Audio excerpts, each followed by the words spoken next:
الغريب بقربك الروح تطيب يا رحمة للعالمين.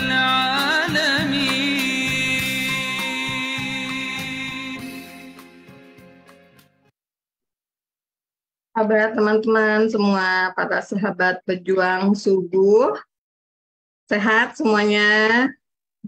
Alhamdulillah Teh Yani. Alhamdulillah. sehat, Teh. Masya Allah. Ini Bu Ati kayaknya lagi di perjalanan ya, Fi Amanillah, Bu Ati. Mbak Eni, yang lain silahkan.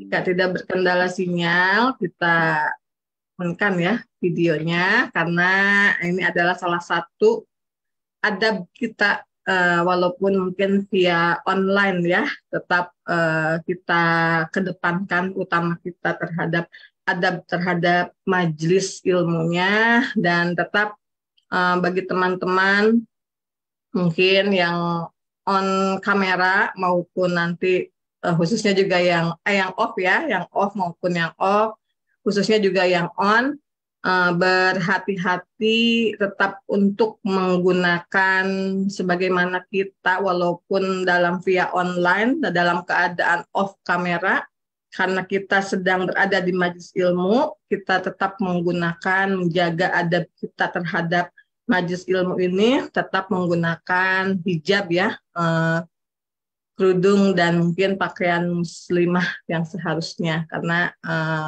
walaupun online kedudukannya tetap sama ya, kita sedang berada di dalam majelis ilmu. Baik teman-teman semua, para akhwati, para pejuang subuh di pagi hari ini, kita mulai ya. Bismillahirrahmanirrahim. Assalamualaikum warahmatullahi wabarakatuh. Waalaikumsalam warahmatullahi wabarakatuh. Alhamdulillahirabbil alamin, alhamdulillahirabbil alamin, alhamdulillah bismillah la haula wala quwata illa billah. Rabbi zidni ilman warzuqni fahman birahmatika ya arhamar rahimin. Rabbi shrah li sadri wa yassir li amri wahlul 'uqdatam min lisani yafqahu qawli. Allahumma sholli ala sayyidina Muhammad wa ala ali sayyidina Muhammad. Baik teman-teman semua, sebelum kita mulai, marilah sama-sama ya kita awali kajian pejuang subuh kita di pagi hari ini dengan membaca Bismillah bersama-sama, dan kita buka dengan membaca surat Al-Fatihah bersama-sama. Bismillahirrahmanirrahim. Iya kan,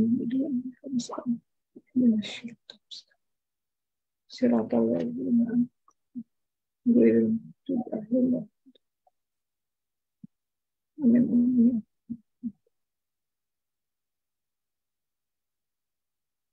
Baik teman-teman semua, saya minta doanya ya pada teman-teman semua, khususnya ini untuk ayah mertuanya Bu Dewi. Semoga Allah berikan kesehatan kepada beliau. Sebelum kita lanjut, marilah kita haturkan surat Al-Fatihah untuk ayah mertua Bu Dewi atau ayahnya Ustadz Karedet. Surat Al-Fatihah. Bismillahirrahmanirrahim. Alhamdulillah. Ya.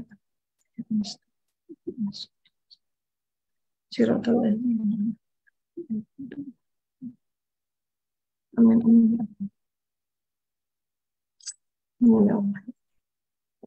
Baik teman-teman semua, minggu kemarin kita bahas banyak pertanyaan ya. Mungkin jika ada pertanyaan teman-teman yang terlewat, bisa kembali ya di reminder kepada saya di via WhatsApp maupun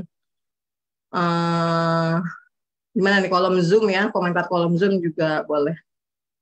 Sebelum dilanjut kepada Bu Dewi, sambil menunggu, mungkin saya ingin berbagi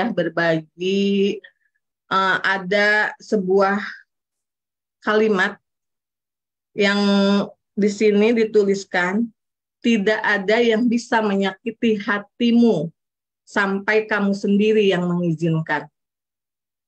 Berarti seseorang bisa bicara apapun, orang bisa bersikap seperti apapun, Tapi untuk bisa membuat kita sakit hati itu akan membutuhkan izin dari diri kita sendiri. Selalu butuh persetujuan dari diri kita sendiri. Betul apa enggak menurut teman-teman?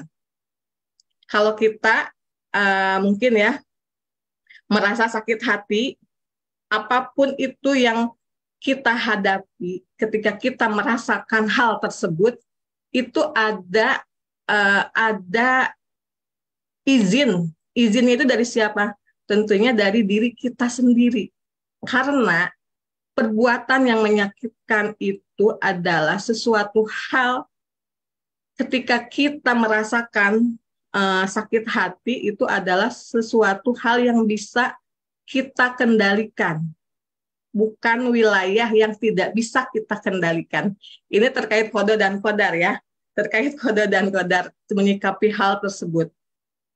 Seperti kata Imam Ibnu Athaillah dalam kitab Hikam, istirahatkanlah jiwamu terhadap hal-hal yang memang sudah diatur selainmu. Ketika kita sudah mungkin memahami makna sajadah. Dari makna sajadah ini bisa kita maknai ya. Sajadah. Sadar, jeda, pilih. Sadar di sini kita mengaku bahwa mengaku, menerima, dan mengizinkan. Jadi sesuatu hal yang terjadi pada diri kita, itu semua pasti atas izin kita. Kalau kita mengizinkan hati ini merasa kecewa, merasa marah, merasa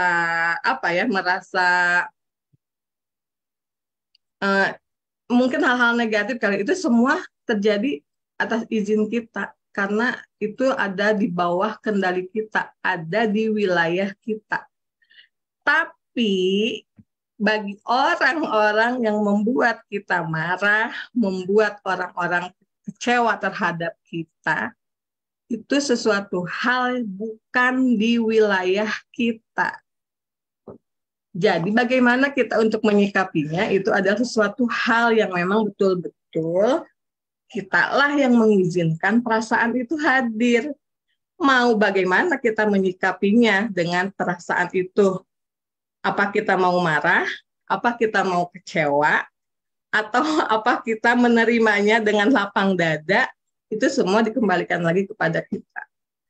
Jadi semua itu adalah segala hal yang sesuatu yang terjadi pada diri kita itu adalah memang termasuk kita sendirilah yang mengizinkan itu untuk hadir dalam perasaan kita. Karena itu adalah sesuatu hal wilayah yang memang betul-betul bisa dikendalikan oleh kita tentunya ya. Karena perasaan itu hadir, memang kita yang bisa mengendalikan, tapi orang yang membuat kita marah itu sesuatu hal yang bukan di kendali kita, tapi memang bukan di wilayah kita. Nanti ini bahasannya panjang ya terkait kepada qada dan qadar, insya Allah. Baik, mungkin teman-teman semua sambil, Bu Dewi sudah hadir ya, alhamdulillah nih Bu Dewi juga sudah hadir. Mungkin kita serahkan ya kepada Bu Dewi untuk melanjutkan materi di hari ini di poin ke-69 kayaknya. Nah, maka Bu Dewi, saya persilahkan pada Bu Dewi untuk melanjutkan sesi berikutnya. Mangga Bu Dewi. Iya, tolong Teh Yani. Sehat Kami Teh Yani. alhamdulillah insya Allah. Teman-teman lain gimana nih? Alhamdulillah. Alhamdulillah. Ya, sehat. Ya, ditunggu yang lain menyalakan kameranya ya, insya Allah, biar saya nggak kayak berhadapan dengan apa nih, ya biar sama-sama ini lah, nggak kayak nyimak apa ya, radio. Ya, bismillahirrahmanirrahim. Assalamualaikum warahmatullahi wabarakatuh.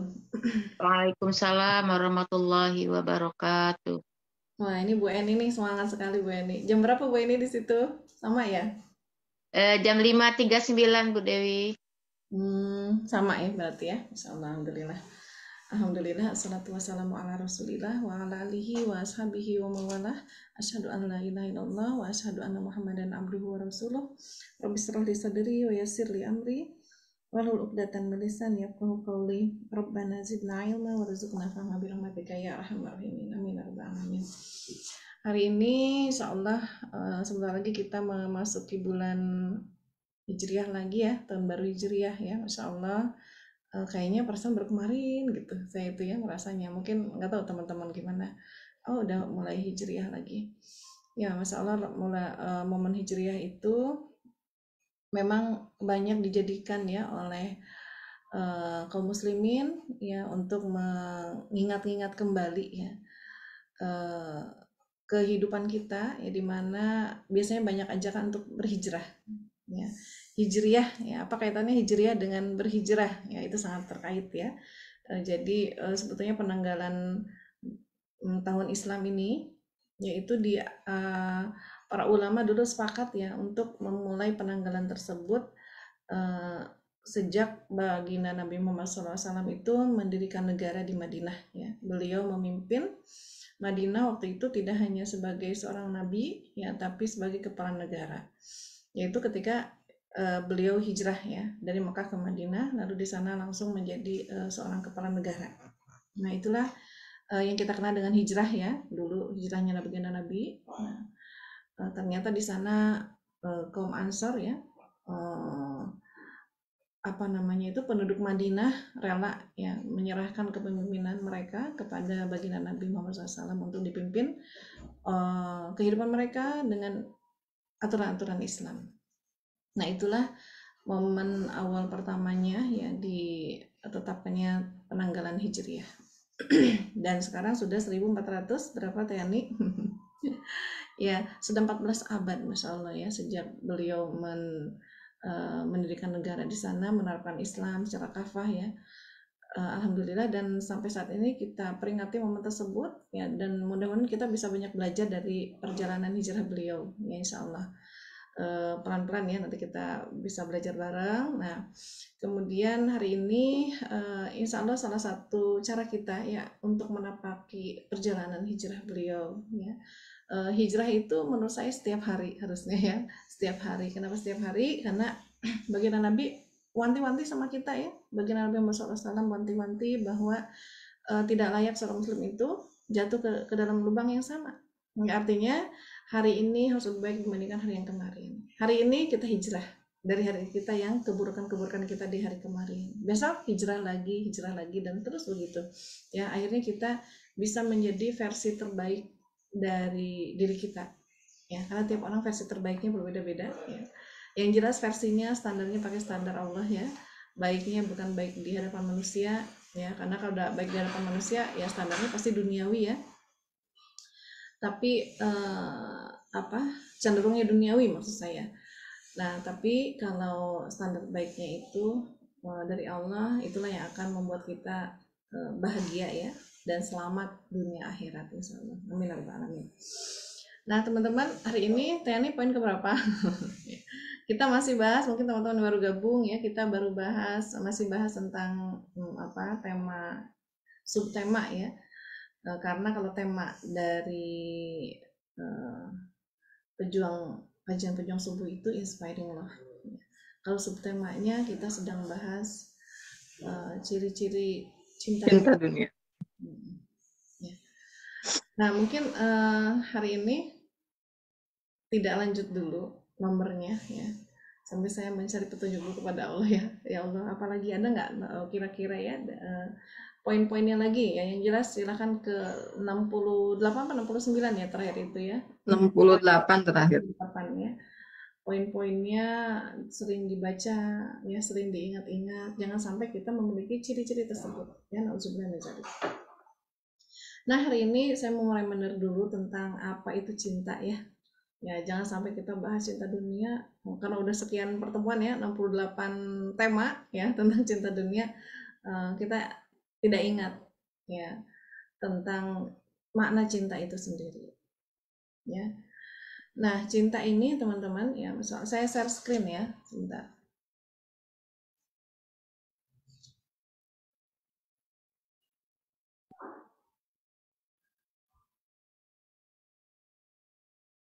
Teh Yani sebentar, minta 1 menit dulu Teh Yani. Ya.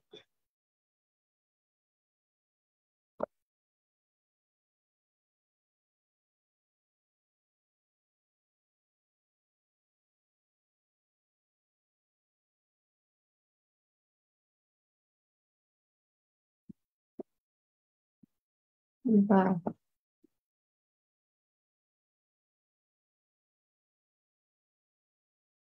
Kita lanjut ya. Lanjut yang tadi masih terjeda dengan kata sajadah. Sajadah itu tadi yang awalnya itu kan sadar. Yang sajadahnya lagi adalah jeda. Jeda di sini adalah kita menunda respon kita terhadap suatu keadaan tadi ya yang sudah disebutkan tadi, marah, benci, terus cemas mungkin ya, khawatir.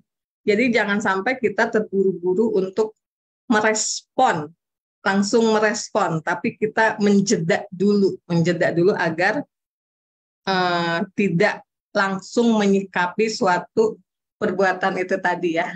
Mungkin tadi ada yang baru masuk, apa sih ini lagi ngobrolin apa? Tadi kita lagi sedang membicarakan tentang sesuatu hal yang menimpa pada diri kita itu adalah sesuatu hal yang memang itu adalah sesuatu yang adanya izin dari kita. Nanti kita lanjut lagi. Ada Bu Dewi lagi. Silakan Bu Dewi dilanjut. Orang saya lagi dengerin. Oh, gitu. Ya, masalah, alhamdulillah ya. Nah, teman-teman ya, saya share screen tadi, mau share screen ya. Bismillah, mungkin ada yang ini pernah kita bahas ya, tapi ini sebagai reminder, terutama buat diri saya pribadi ya teman-teman ya. Nah, semoga ini reminder teman-teman. Baik ya, kita bahas tentang inspiring love ya, cinta yang menginspirasi ya. Banyak pujangga menyebut mendefinisikan apa itu cinta. Ya, setiap buku atau tulisan bertema cinta mungkin akan kita mendapati arti yang berbeda-beda. Ya. Nah, atau kalau dalam keseharian kita sering mendengar cinta itu apa? Menurut teman-teman cinta apa? Boleh dong di kolom chat ya, Teh Yani. Jangan saya nanya dulu nih. Biasanya punya beda-beda nih pendapatnya nih. Ya, saya tunggu nih. Silahkan. Cinta itu, ya kalau bicara cinta biasanya apa ya? Bikin senyum-senyum gitu ya Teh Yani ya? Ya. Tapi kadang-kadang bicara cinta bikin apa? Bikin sakit nangis. hati. Bikin sakit. Sakitnya di mana? Sini. Di situ ya, situ kan sakit. Ya, ada nggak di kolom chat, silakan. Apa sih cinta itu kalau menurut teman-teman? Cinta adalah kasih sayang, berbunga-bunga, bahagia, kecewa. Ini menurut Bu Aa. Silakan teman-teman yang di ruang Facebook ada juga Bu ya. Masalah Bu komentar. tapi ada Bu mana nih? Bu mana? Bu yang mana Teh Yani nih? Bu Bandung. Masya Allah, alhamdulillah hadir ya. Kemudian siapa lagi? Cinta itu katanya buta gitu ya. Cinta itu apalagi Teh Yani? Menurut Teh Yani cinta itu apa Teh Yani? Cinta itu sesuatu yang bisa kita rasakan ya. Iyalah. Macam dia juga sesuatu yang kita rasakan. Nah, cinta itu apa? Nah, boleh, nggak apa-apa, beda-beda pendapat, beda-beda mazhab ya. Silakan teman-teman. Apa sih cinta itu? Ya. Beda-beda pendapat, beda-beda mazhab ya. Silakan. Kenapa ada feedback nih suaranya? Ini lagi buka di Zoom. Di Facebook. Oh, pantesan ada yang nanya, belum buka ya Facebooknya katanya. Ya. Ada lagi? Silakan. Satu orang lagi. Cinta itu. Cinta adalah yang ini sebentar saya bacakan ya. Dari kolom komentar yang ada di ruang Zoom. Cinta adalah yang membuat hati rasa bahagia, perasaan senang saat mengingatnya menjadi motivator bagi kita waktu kita didominasi oleh sesuatu yang kita cintai. Dari siapa tuh? Budila. Budila, misalnya. Budila mana? Ada lagi, cinta itu emosi katanya. Oh iya, ada lagi? Udah. Cinta adalah sebuah rasa ya Bu. Betul itu, cinta itu sebuah rasa ya. Nah, ini siapa tuh yang tadi nulis itu? Cinta Mekar, sebuah Bu rasa. Mekar, Siapa? Bu Mekar. Oh, Bu Mekar. Kayaknya Bu Mekar masih ini komplit catatannya nih ya. Masya Allah. Ya, cinta itu memang sebuah rasa, teman-teman. Nah, rasa itu dirasakannya di mana? Rasa itu dirasakannya di mana letaknya? Rasa cinta itu. Saya lagi jatuh cinta, biasanya orang naruh tangannya di mana? Di lutut, di hidung, di Di hati. kepala, di mana? Di dada ya? Tidak ada. Itu jatuh Di cinta. kolbu. Kolbu. Ya, memang itu. Ya, jadi cinta itu letaknya memang di kolbu. Walaupun memang ini definisi kolbu itu ada lebih dari satu ya, para ulama mendefinisikan ya. Ada kolbu bermakna yang saya akan bahas satu makna aja ya. Kalau bahas semua makna nanti jadi sampai sore. Nah, kolbu yang di sini yang disebut sebagai kolbu itu adalah sesuatu yang bolak-balik ya. Kolbu itu sesuatu yang bolak-balik. Nah, yang gampang bolak-balik. Nah, itu apa? Ada yang mengatakan itu adalah pikiran, ada yang mengatakan itu adalah hati. Nah, kita bisa bahas beberapa versi, tapi tadi yang saya mau bahas itu satu versi aja ya, yaitu tentang hati. Ya. Hati di sini bukan hati yang kalau bermakna bermakna hepar ya.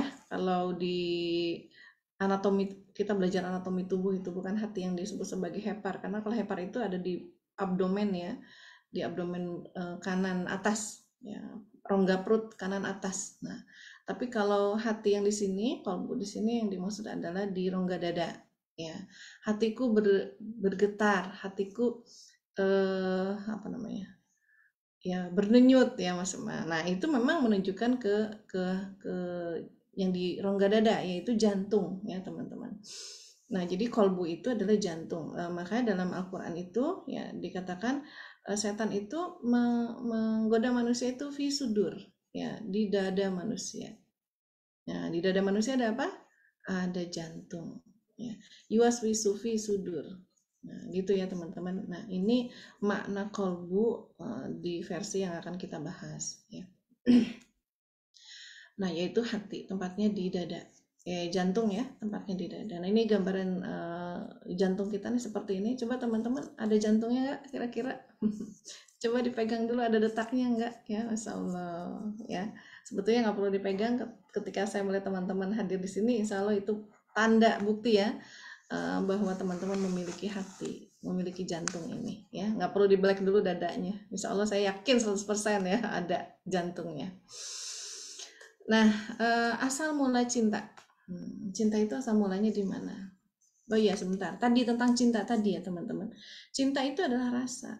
Nah, rasa ini ada seorang ulama ya mengatakan bahwa makna cinta. Nah, yang di sini akan digambarkan memang tadi ya saya bilang yang memaknai cinta itu banyak banget ya. Nah, kita akan bahas satu aja ya hari ini. Nah, yang berupa pertama adalah yang berupa mahabbah ya. Makna cinta yang akan kita bahas adalah berupa mahabbah ya.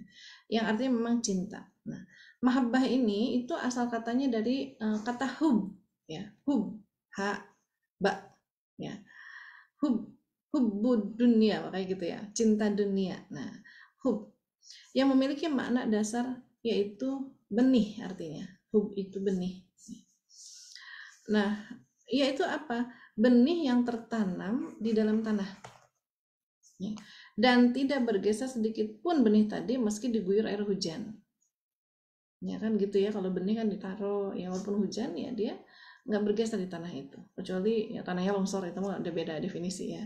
Beda hal lagi. Tapi secara umum benih itu ya tertanam di dalam tanah dan tidak bergeser sedikit pun meski air hujan itu mengguyur.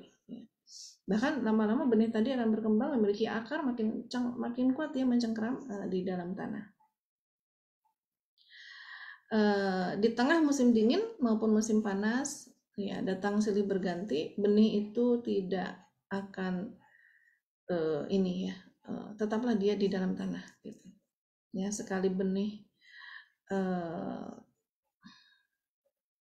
Jadi buat benih itu mau musim dingin, musim panas, ya sama saja ya.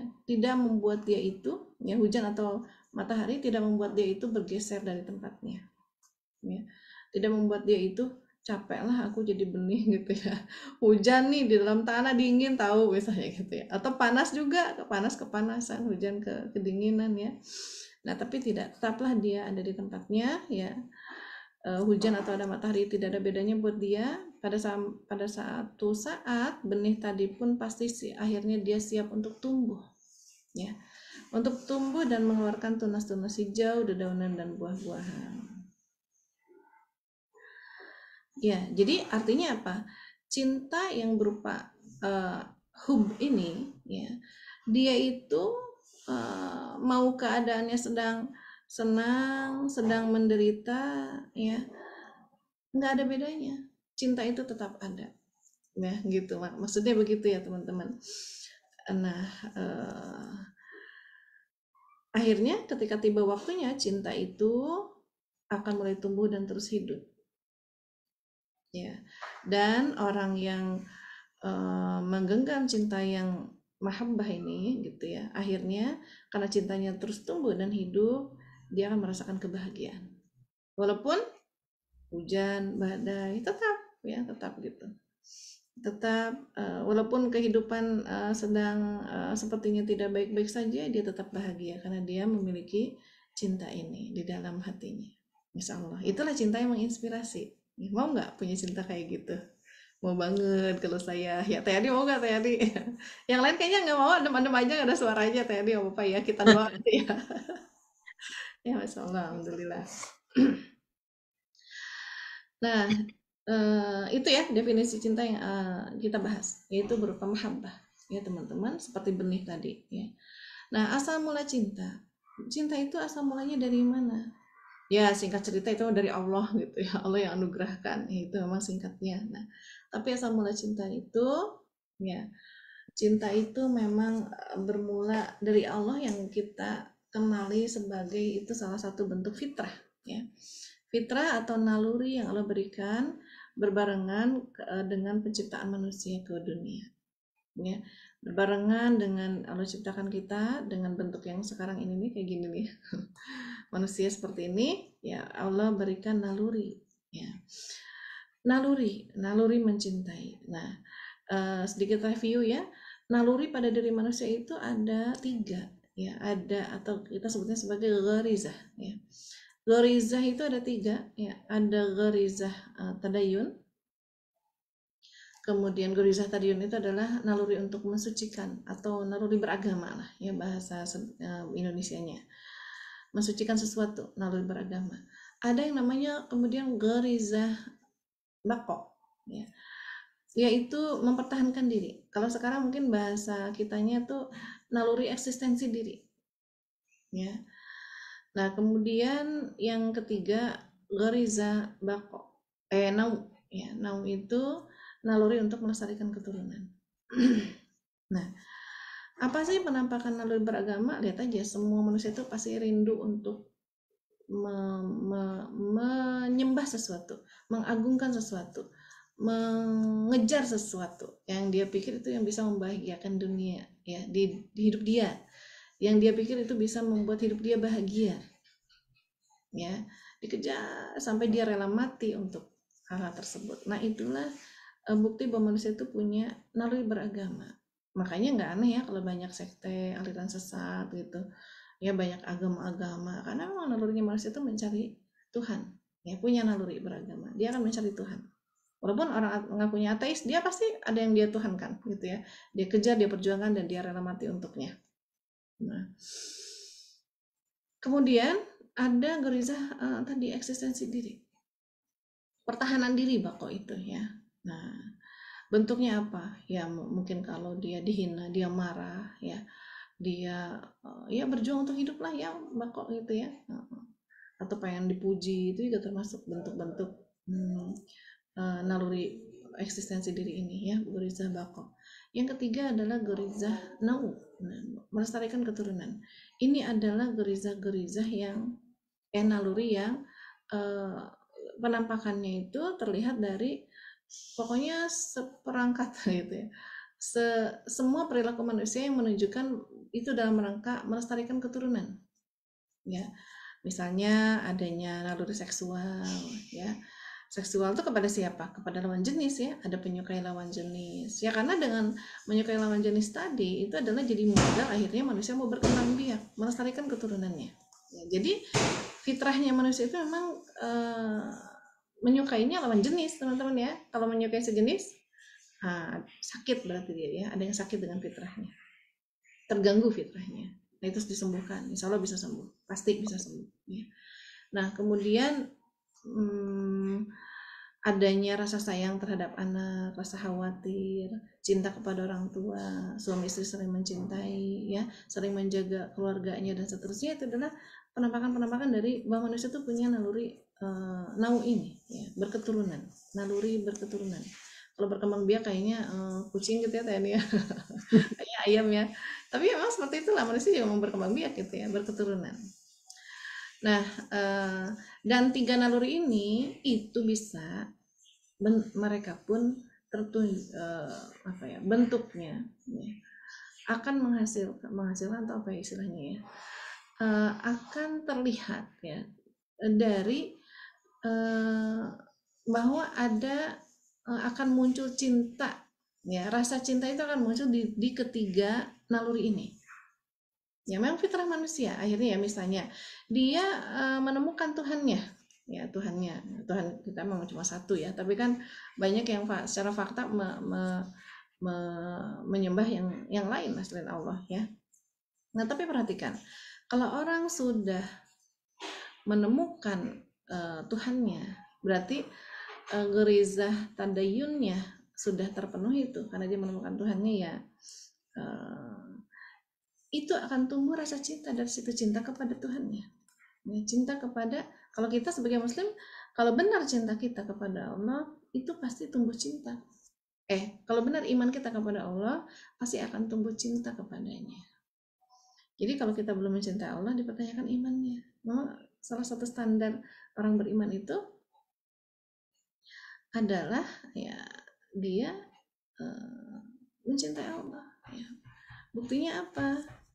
Ya di dalam Al-Quran Allah SWT berfirman ya, Bismillahirrahmanirrahim, innamal mu'minuna alladzi idza dzukirallahu wajilat qulubuhum. Ya itu kan kita sering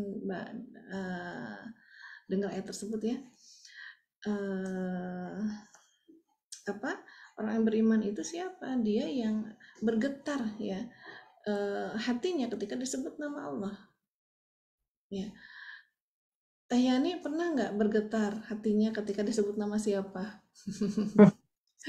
Nama Udin, nama Cecep, ya. Ada Udin sedunia ya. Udin yang mana kalau kayak gitu ya.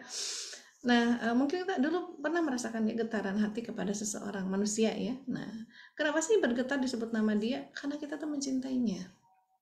Nah, makanya ciri orang beriman tuh tadi disebut nama Allah, bergetar hatinya. Kenapa bergetar? Karena mencintainya. Nah, kalau kita sekarang sudah bergetar belum disebut nama Allah?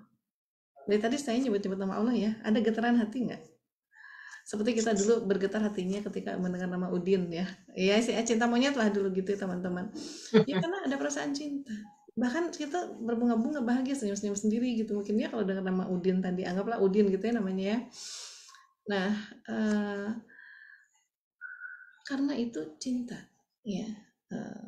Berarti dipertanyakan cinta kita, karena ciri orang beriman itu dia itu mencintai Allah ya. Kalau belum mencintai Allah berarti dipertanyakan keimanannya ya. Silakan direvisi atau apa ya, di refresh imannya ya teman-teman, agar iman tadi menumbuhkan rasa cinta. Nah jadi cinta itu memang fitrah manusia pasti. Bahkan ya orang kalau sudah mencintai Tuhannya pasti rela mati untuknya ya, agama apapun. Kalau dia betul-betul beriman kepada Tuhannya, bisa rela mati untuknya ya. Bahkan dulu tuh sekte-sekte ya, ada bunuh diri massal macam-macam, karena itu mereka menganggap itu bentuk persembahan tertinggi kepada yang sesuatu ya, yang dicintainya. Pokoknya kalau manusia sudah mencintai sesuatu, pasti dia mengorbankan nyawa. Ya, apa? Mungkin yang cinta yang berikutnya tuh ya, bahkan mengorbankan nyawa untuk apa? Saking mencintai dirinya sendiri, dia rela untuk bersusah-susah, berlelah-lelah, ya, berjuang walaupun nyawanya terancam demi eksistensi diri. Contohnya, banyak nggak kasus mengenaskan ya gara-gara selfie terus mati? Ya, selfie buat apa? Lagi live tiba-tiba mati, kepleset lah apa gitu ya, ekstrim. Itu demi eksistensi. Siapa yang dicintai? Dirinya, ya. Sangat mencintai, rela mati. Itu kan dia sudah tahu resikonya di ujung jurang lah ya, selfie-nya dekat kandang harimau lah, kandang macan ya, Teh dekat kandang apa? Kandang kucing. ya gitu ya. Rela mati demi eksistensi diri sih, coba, demi kehormatan, saling berperang bahkan ya, akhirnya antar keluarga, antar suku ya, saling membunuh antar keluarga. Nauzubillah, itu eksistensi diri, pertahanan diri, tersinggung, marah, akhirnya dibacok lah. Ya Allah, ya sekarang itu nyawa manusia itu udah kayak nyamuk ya, teplak gitu, mati, teplak mati. Ya Allah, ya itu karena cinta yang lahir dari geriza bako, cinta yang tentunya tidak tertunjuk ya cintanya, cinta yang salah. Nah teman-teman, de geriza nau apalagi ya, tema cinta itu sangat besar di situ ya. Sama sih yang lain juga sangat besar, makanya saling membunuh ya. Nah, saya ralat tadi kalimat tadi ya. Nah, teman-teman, jadi cinta kepada tadi anak, kepada pasangan hidup ya, dalam ini pasangan yang halal tentunya ya, suami atau istri. Nah, sampai ke atas saling mencintai, saling mendoakan ya, khawatir dan seterusnya.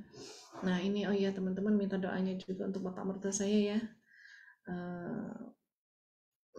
Ya karena usia juga gitu ya, sedang sakit ya, semoga Allah berikan kesembuhan. Maunya kan kita mah sembuh ya gitu, tapi gimana Allah aja deh ya. Minta mungkin Teh Hani minta Al-Fatihah dulu bareng boleh nggak?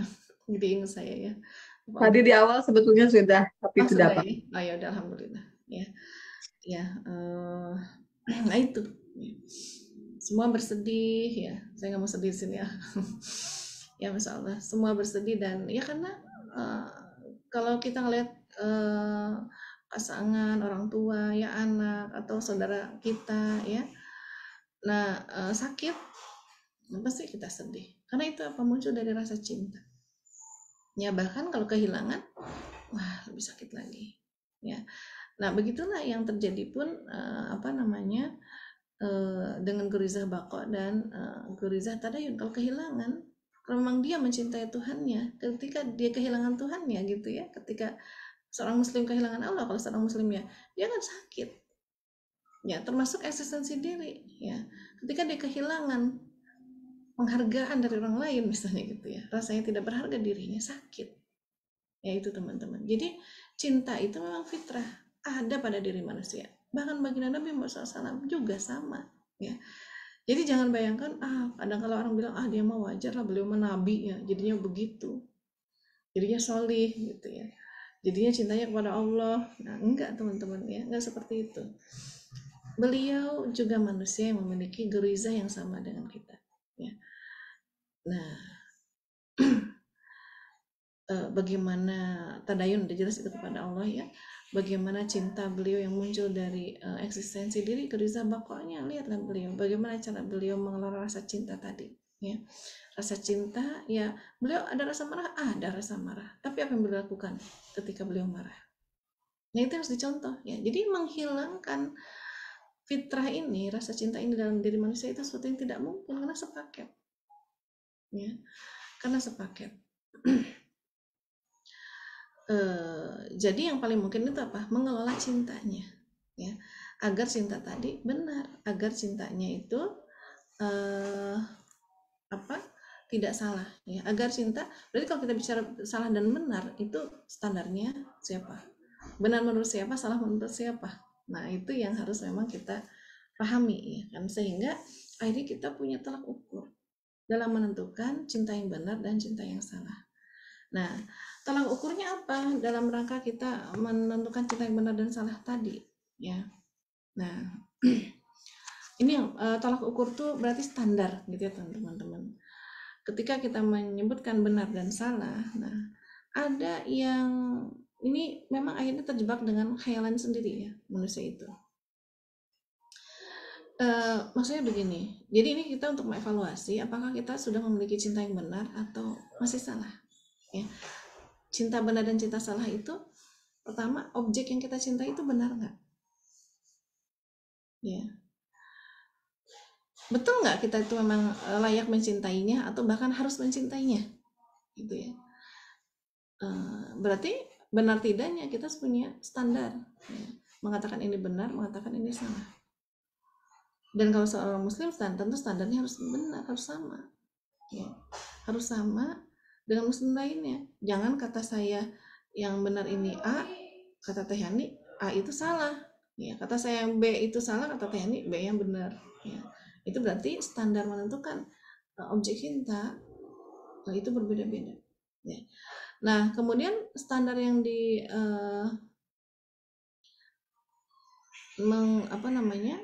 masalah cinta tadi ya, tidak hanya objek yang dipikirkan ya, apakah benar atau salah objeknya, kemudian cara mencintainya. Ketika kita sudah menemukan objek cinta, yang harus diperhatikan itu adalah bagaimana cara mencintainya. Ada yang benar, ada yang salah. Nah kita harus menentukan mana yang benar, mana yang salah, tentu dengan sebuah standar atau tolak ukur yang harusnya sama, apalagi sebagai seorang muslim gitu ya. Jangan berbeda-beda. Ya, berarti apa? Yang ketika kita bicara tolak ukur cinta, mengukur apanya? Ya mengukur salah benarnya. Nah, salah benar tentang apanya? Pertama tentang objek cintanya, kedua tentang bagaimana kita cara mencintainya. Nah, gitu ya teman-teman, objek dan caranya. Kita harus punya standar yang benar itu bagaimana, yang salah itu bagaimana. Nah, karena manusia itu ya kadang-kala memang dia terjebak dengan khayalannya tadi ya, dengan pikirannya yang memang terbatas pikiran manusia itu ya teman-teman. Dia menganggap dia itu mencintai sesuatu, berjuang untuknya, tapi sebetulnya yang dia cintai dan dia perjuangkan tadi adalah sebuah keburukan untuknya.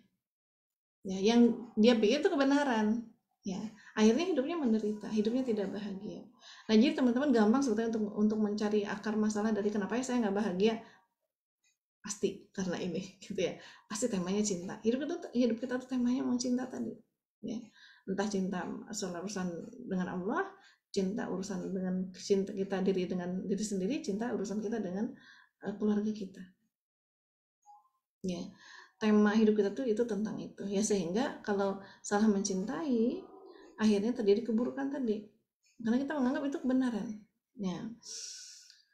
Nah sebetulnya itu wajar. Kenapa? Kalau tolak ukur yang dipakai untuk mencintainya adalah logika ya, logika atau hawa nafsu masing-masing manusia ya.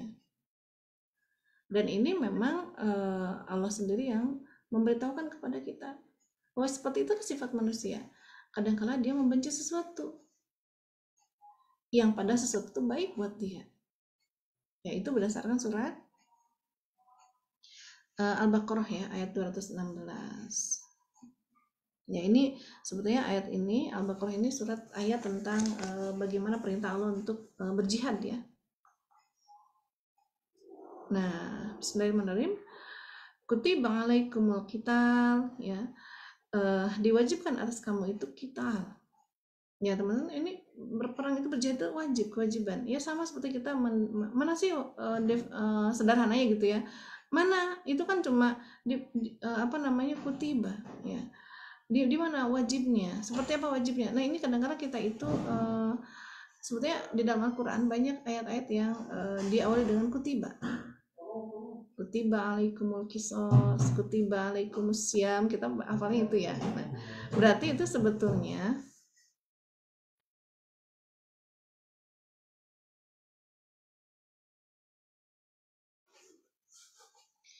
ya, itu sebetulnya menunjukkan hal yang sama wajibnya harus kita lakukan ya. Jadi seolah kalau kita dengar selain kutiba alaikumus syiyam gitu ya, itu nggak wajib ya, tidak harus dilaksanakan, diabaikan aja ya, gimana ya. Bahkan banyak pihak-pihak yang mencoba untuk menjauhkan kaum muslimin agar tidak melaksanakan kewajiban-kewajiban yang lain selain saum tadi ya. Padahal ini ada kutiba alaikumul qital ya. Diwajibkan atas kamu itu berperang. Wa huwa kurhul lakum ya.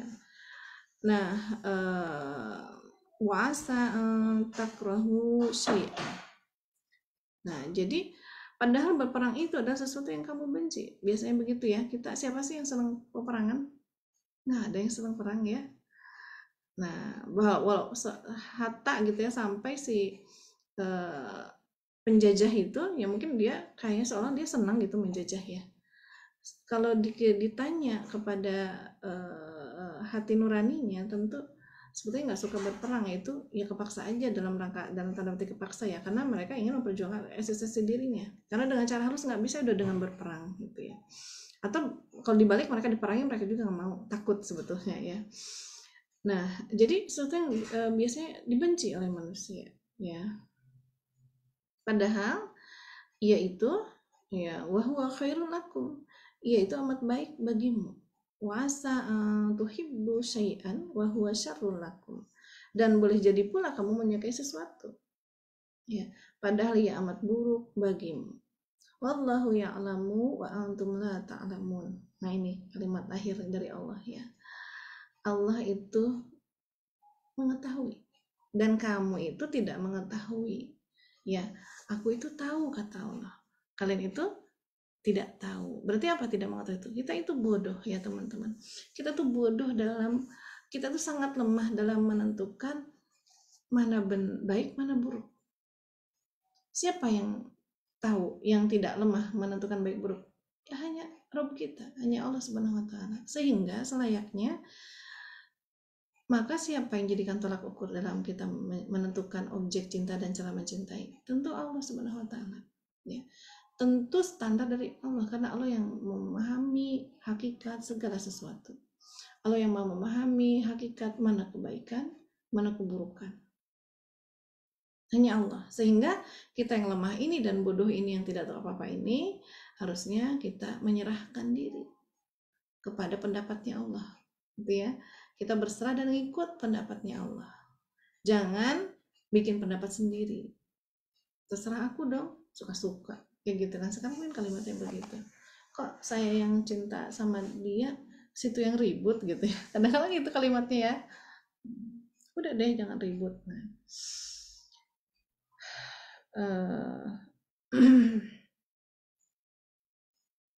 Atau sekarang begini, ada juga yang tolak ukur kebenaran itu dengan apa? Dengan suara mayoritas. Ya, itu terjadi di dunia kaum muslimin saat ini. Ya, suara mayoritas menjadi tolak ukur kebenaran. Maksudnya gimana? Iya, kalau mayoritas itu menginginkan A, maka harus dilaksanakan A tersebut, walaupun itu salah.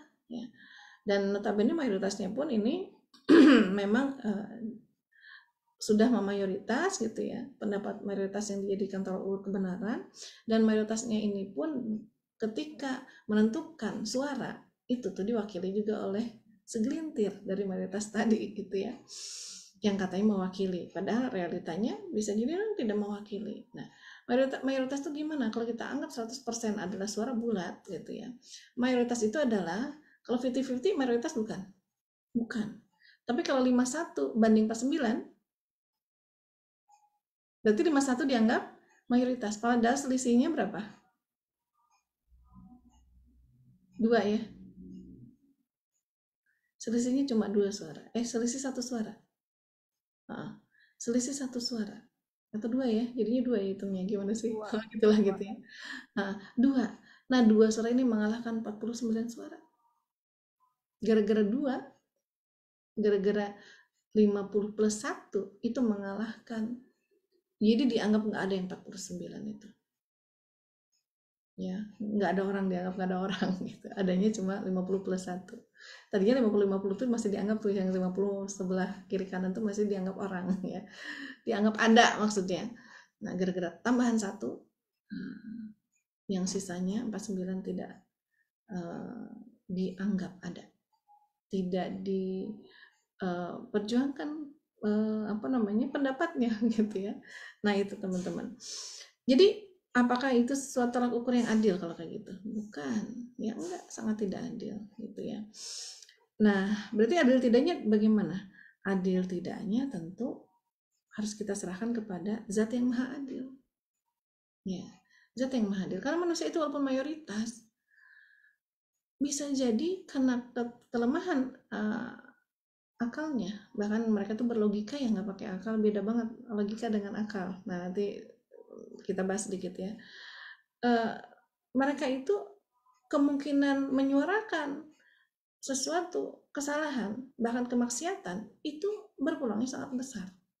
Ya, contohnya, ya lihat aja sekarang misalnya kalau di negeri kita sendiri ya, di negara kita sendiri banyak kebijakan-kebijakan mayoritas yang katanya itu suara mayoritas, tapi kita aja sebagai manusia lah, secara nalurinya, secara fitrah kita sebagai manusia menolak gitu ya.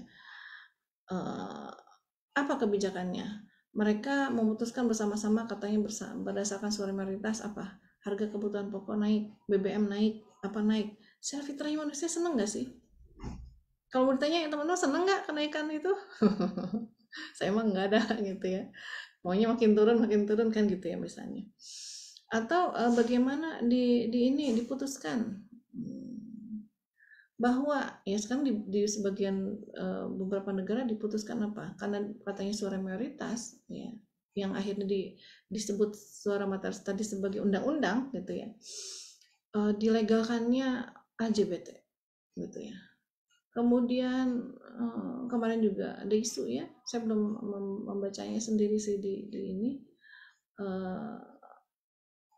dilegalkannya pernikahan beda agama, dilegalkannya macam-macam ya, perkawinan. Saya bilang tuh ya, kalau pernikahan itu terlalu suci mengatakan pernikahan, karena kalau nikah itu benar gitu ya, perkawinan gitu ya, perkawinan sejenis, perkawinan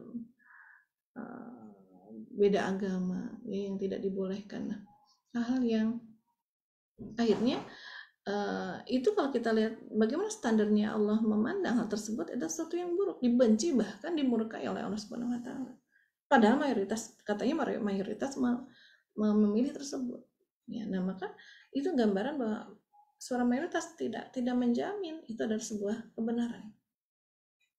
Nah itu teman-teman ya, nggak ada jaminan. Itu sebuah keadilan, tidak ada jaminan. Yang ada jaminan hanya berasal dari Allah Subhanahu wa taala. Nah,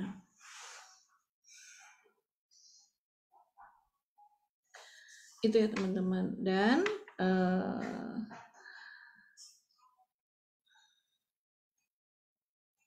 lebih dari itu, dikatakan manusia itu oleh Allah Subhanahu wa taala ya, sang pencipta manusia. Jadi pencipta manusia itu bilang bahwa manusia itu bagaimana? Bahwa manusia itu adalah, kalau bisa dikatakan, penganut tindakan negatif. Ya. Mayoritas bukanlah penentu kebenaran. Ya, banyak sekali firman Allah Subhanahu wa taala dalam hal ini, diantaranya ya teman-teman. Surat Al-Baqarah ayat 100. Apa kata Allah? Bismillahirrahmanirrahim. Bal aksaruhum la yu'minun. Ya, bahkan sebagian besar mereka itu tidak beriman. Sebagian besar dari manusia itu tidak beriman. Surat Al-An'am ayat 37. Walakum aksaruhum Bismillahirrahmanirrahim. Walakin aksaruhum la ya'lamun. Tetapi kebanyakan mereka itu tidak mengetahui. Ya. Al-An'am ayat 111. Bismillahirrahmanirrahim. Walakin aksarohum yajhalun. Akan tetapi kebanyakan manusia itu yajhalun, jahil ya, tidak mengetahui, bodoh ya. Kemudian surat Al-A'raf ayat 17 ya. Bismillahirrahmanirrahim. Wala tajidu aksarohum syakirin. Dan engkau tidak akan mendapati kebanyakan manusia itu bersyukur. Atau syukur di sini maksudnya taat kepada Allah. Ya kan, bentuk syukur itu realisasinya adalah taat. Ya. Nah, jadi syukur terhadap harta, dia akan gunakan hartanya di jalan Allah. Itu berarti kan dia taat. Ya. Bersyukur atas waktu yang Allah berikan, dia akan gunakan di jalan Allah. Bersyukur atas usia yang diberikan, dia akan gunakan. Ya, apalagi kerudungnya, pokoknya semua yang Allah kasih akan dia gunakan untuk ketaatan kepada Allah. Nah, tapi kata Allah apa? Kita akan mendapati bahwa kebanyakan mereka itu tidak bersyukur. Ya, teman-teman sambil siap-siap pada pertanyaan bisa dari sekarang di kolom chat ya. Nah, kemudian di dalam surat Al-A'raf ayat 102.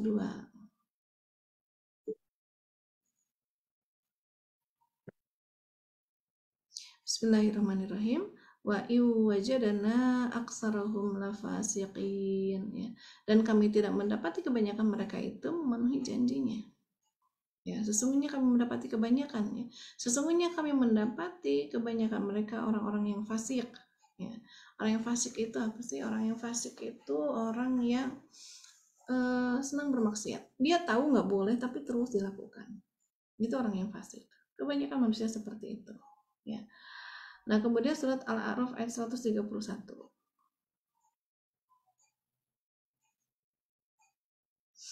Bismillahirrahmanirrahim. Walakinna aktsarahum la ya'lamun. Ya, dan masih banyak lagi ya, ada di surat Yunus ayat 36, kemudian surat Yusuf ayat 106, ya. Ada surat An-Nahl ayat 24, apalagi Al-Furqan ayat 44, ya. Asy-Syu'ara ayat 8. Nah, ini Masya Allah teman-teman ya. Subhanallah, banyak sekali. Kemudian juga surat Al-Ankabut ayat 63. Ya. Surat Ar-Rum ayat 42. Nah, kemudian surat Fussilat ayat 4. Nah, jadi memang kebanyakan manusia itu tidak beriman, tidak bersyukur, tidak mengetahui, apalagi kata Allah, kebanyakan mereka itu fasik, ya. Kemudian kebanyakan manusia itu dalam surat Yunus ya dikatakan mereka itu tidak mengikuti kecuali prasangka saja. Ya, jadi banyak berprasangka manusia itu. Kemudian banyak menyekutukan Allah. Kemudian apa lagi? Banyak berpaling tuh. Ini Allah yang menyebutkan. Jadi Allah yang pencipta manusia, yang memahami, hanya Dialah satu-satunya yang memahami manusia. Allah menyebutkan mereka itu kebanyakannya yaitu apa tadi? Penganut, ya, banyak yang melakukan tindakan yang negatif. Nah, sehingga berdasarkan ayat-ayat tadi, ya, maka tolak ukur kebenaran untuk mengatakan objek cinta itu benar dan cara mencintai itu benar, maka tolak ukurnya tentu jangan berdasarkan logika manusia yang yang terbatas, ya, ataupun hawa nafsu manusia. Ya, mau itu sifatnya individual ataupun kolektif, ya, mayoritas tadi itu tidak bisa dijadikan tolak ukur. Tolak ukur adalah hanya wahyu yang dibawa oleh baginda Nabi Muhammad SAW, dan tolak ukur itu yang kita sebut sebagai hukum-hukum Allah, hukum syarat. Ya, itu tolak ukurnya. Ya. Mengukur ini makanan ini halal atau tidak, bukan kita yang mengukurnya, tapi Allah. Ya. Ini mengukur bagaimana caranya ibadah, bukan kita yang mengukur. Kayaknya 5 menit, 5 waktu doang dalam sehari. Saya mau 15 deh gitu ya. Subuh lagi seger-segernya cuma 2 rakaat. Nah, saya mau 20 rakaat misalnya. Enggak boleh kan ya seperti itu. Ya, itu sehingga tolak ukurnya apa? Untuk menentukan segala sesuatu, bahkan tidak hanya mengukur tentang objek cinta dan cara mencintai, tapi untuk mengukur segala hal, maka kita tuh selayaknya sebagai seorang muslim ya adalah dengan hukum syarat atau hukum-hukum Allah tadi, ya. Dan ini perintah Allah gitu ya. Ini perintah Allah agar kita itu berhukum, ya, mengikatkan diri kepada pendapatnya Allah, ya. Dalam hal ini kita sebut sebagai firman-Nya Allah, ya. Nah, jadi ya tadi saya garis bawahi, apapun harus kita standarkan dengan tolak ukurnya adalah hukum syara, hukumnya Allah. Nah, termasuk tolak ukur dalam menentukan objek cinta dan cara mencintai. Ya, jangan sampai kita itu akhirnya memiliki cinta terlarang, ya, maksudnya mencari. Ya, karena salah objek cinta dan salah dalam cara mencintainya. Nah, ini ya teman-teman, tolak ukur cinta. Kita pelan-pelan bahas ya, karena ini sebetulnya cuma review ya. Review tuh habis sejam ya. Apa ya teman-teman ya. ini untuk merefresh lagi agar kita ketika sudah jauh melangkah ya, memahami apa sih ciri-ciri cinta dunia ya, kita lupa dengan makna cinta itu sendiri ya. Nah, insya Allah kita mengingatnya sehingga akhirnya kita berharap banget cinta yang kita miliki itu memang objeknya benar dan cara mencintainya benar ya. Dan dalam hal ini intinya nanti kita akan bicara juga tentang berarti cinta yang benar itu objeknya kepada siapa? Apakah pada benda-benda, pada makhluk-makhluk yang ada di dunia ini, atau kepada siapa? Nah, itu juga harus kita cari nanti ya, seperti apa yang benar. Nah, tadi tambahannya teman-teman, apa bedanya logika dengan akal ya. Nah, kalau logika itu dia itu singkatnya ya, dia itu kaku ya, kaku, tidak mau dapat informasi lain biasanya gitu ya. Ketika itu merasa itu benar ya, dia akan berpegang pada itu, sesuatu itu. Misalnya pokoknya ya kalau 5 tambah 3 itu ya 8, 5 kurangi 3 ya 2, nggak bisa pokoknya. Jadi biasanya logika tuh pakai pokoknya, nggak bisa udah harga matinya begitu gitu ya.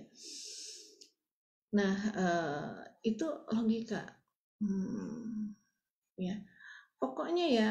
Nah, ini biasanya kan gini, biasanya kita juga sering dengar ya, ada perempuan tuh katanya mainnya perasaan, laki-laki tuh logika. Apa sih dan kesannya perempuan yang baperan itu, yang berperasaan tadi, itu adalah sesuatu yang salah gitu ya, sesuatu yang seolah laki-laki yang berlogika, cenderung berpikirnya itu dengan logika, lebih utama dibanding perempuan yang berperasaan gitu ya. Mohon maaf saya kurang setuju gitu ya, karena dua-duanya juga dalam hal tertentu tidak baik, dalam hal tertentu memang dibutuhkan ya. Terlalu berperasaan nggak baik, terlalu berlogika juga nggak baik ya. Kadang-kala logika harus dibarengi dengan perasaan kadang-kala harus dibarengi dengan logika gitu ya. Itu jadi seimbang hidup tuh begitu ya. Kalau terlalu berperasaan ya rasanya sakit hati ya, lama-lama bunuh diri, berantem ya, saling bunuh, naudzubillah, karena terlalu mengedepankan perasaan. Kadang-kala kita butuh logika, laki-laki pun begitu ya. Jangan merasa ada laki-laki nggak yang dengerin ya gitu. Perempuan juga jangan terlalu ini juga ya, seneng ya kalau nggak pakai perasaan kan gimana ya, manusia bisa punah ya misalnya. Terlalu banget dengan kita yang berperasaan, yang merasa lebih mulia dibanding laki-laki yang berlogika juga enggak ya, harus seimbang dua-duanya. Karena logika itu salahnya di mana? Salahnya nanti fatalnya kalau terlalu berlogika, terlalu ya, kadang-kadang logika butuh ya. Kalau teman-teman mau ngitung matematika untung rugi jual beli ya, pakainya pakai logika, pakai matematika gitu ya. Modal sekian, itu harus pakai logika ya. Nah, tapi logika itu nggak boleh dipakainya kepada hukum syara, hukum-hukum Allah ya. Atau logika dipakai menentukan objek cinta, atau logika dipakai untuk menentukan bagaimana cara mencintai. Nah, karena bisa salah, dan pastinya kemungkinan besar salah. Itu kata Allah ya, bukan kata saya. Tadi ayatnya banyak banget. Yang paling gampang ya, saya sering mencontohkannya bedanya akal dengan logika gimana. Nah, kalau akal tuh teman-teman dia masih bisa menerima informasi, terbuka, menerima informasi dari manapun, asal valid. Ya, misalnya contohnya apa? Paling gampang ya, tentang sedekah. Nah, kalau menurut logika, sedekah itu, nah kadang-kadang kita terjebak logika sedekahnya. Saya tinggal punya uang 50.000. Diminta sedekah 40.000, sisanya 10.000 dong, nggak cukup buat beli beras. Akhirnya sedekahnya sedikit, ya udah 1.000 aja, kan tinggal 50.000 uangnya gitu ya. Maka saya mau beli beras nggak cukup, apalah kalau cuma, bahkan kadang-kala bahkan tidak bersedekah karena berpikirnya 50 kurang 40 itu tinggal 10 ya. Tapi kalau akal gimana? Akal lu bisa nerima informasi yang dalam asal informasinya valid. Nah, ini informasi dari siapa? Dari Allah Subhanahu wa Ta'ala. Valid nggak? Pasti valid. Kenapa? Tentang sedekah, tentang rezeki. Ya, kata Allah. Gitu ya. Apa? Kata Allah itu kalau 50.000 dikurangi 40.000 sama dengan sehat, sama dengan panjang umur, sama dengan keluarga sakinah, sama dengan kalau murid jadikan nominal, sama dengannya bisa jadi 4 juta, 400 juta, 4 miliar, terserah Allah aja. Mau dilipat gandakannya semaunya Allah. Kalau versi 50 kurangi 40 bukan sama dengan 10 gitu ya, kalau hitungan angkanya gitu ya. Terserah Allah, bisa sama dengan 400 juta, 4 miliar, 4 triliun ya, dan seterusnya. Itulah akal, cara berpikir akal. Ya, dia bisa menerima informasi dari yang lain, terutama ini apalagi dari Allah. Akal itu bisa menerimanya walaupun dia nggak bisa menjangkau hakikat rezekinya ya, tapi dia akan bisa menerima, oh ternyata ya hakikat sedekah itu begitu, ternyata dia akan terima ya. Termasuk dia akan menerima ya bahwa najis itu ya sama-sama bendanya ya, misalnya tapi ada yang najis ada yang enggak, nah dia akan nerima ya, kan sama-sama benda, ada darah, ada mungkin BAB, ada BAK, atau ini BAK anak kecil yang laki-laki gitu ya, sebelum 2 tahun sebelum makan minum sesuatu gitu ya, itu masih dianggap ya najis ringan aja gitu ya. Padahal sama-sama air kencingnya, sama-sama air kencing laki-laki gitu ya. Kenapa air kencing yang di atas 2 tahun itu ini ya, logikanya sama-sama air kencing kok, ya harusnya sama dong status hukumnya, nggak usah lah yang ini statusnya najis ringan, yang ini berat, sedang. Nah harusnya enggak. Binatang, babi, kenapa haram sama aja? Sama-sama binatang gitu. Ayam juga kalau gitu diharamin aja gitu ya. Kan sama-sama yang menciptakan, kenapa yang satu diharamkan satu enggak? Itu pakai logika, begitu ya teman-teman. Logika tuh begitu suka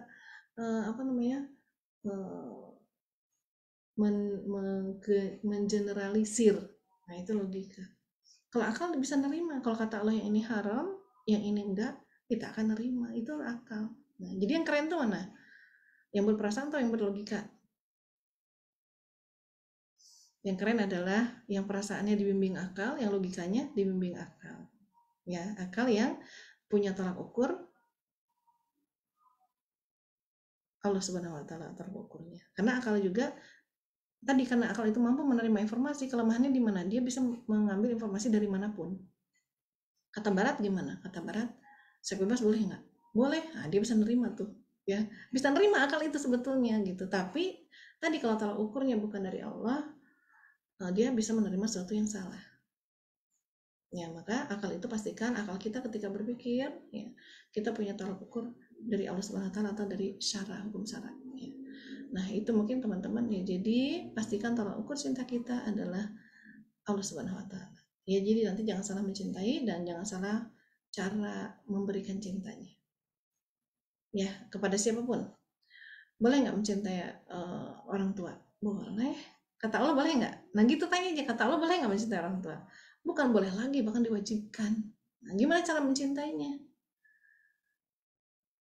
Ya, hormati mereka, sayangi mereka sebagaimana Allah memerintahkan menghormati dan menyayanginya. Ya, ada standarnya. Taati mereka, tapi ada standarnya kata Allah. Taatinya di sesuatu yang aku sukai saja. Kalau aku nggak suka, jangan kalian taati. Itu, jadi ada batasannya cara mencintainya. Ya, tidak semua kemauan orang tua itu diikuti. Kalau itu ternyata bikin Allah nggak ridho. Nah itu jadi contohnya seperti itu teman-teman ya. Objek yang kita cintai benar, karena itu kata Allah boleh, bahkan diperintahkan. Ya, berarti benar kalau kita mencintai orang tua.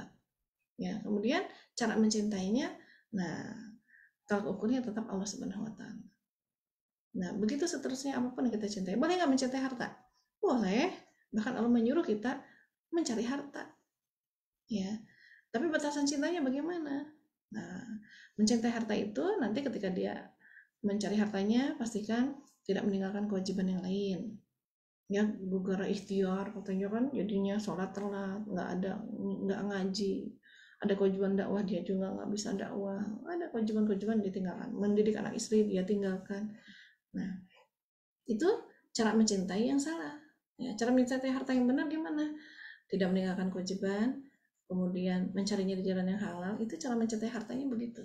Lalu setelah punya hartanya bagaimana? Setelah punya harta, dibelanjakan di jalan Allah, dibelanjakan dengan cara yang Allah ridhoi. Nah, itu cara mencintai harta tuh begitu, ya. Bukan jadikan harta segala-galanya. Ya. Nah, itu teman-teman, itu contoh, ya.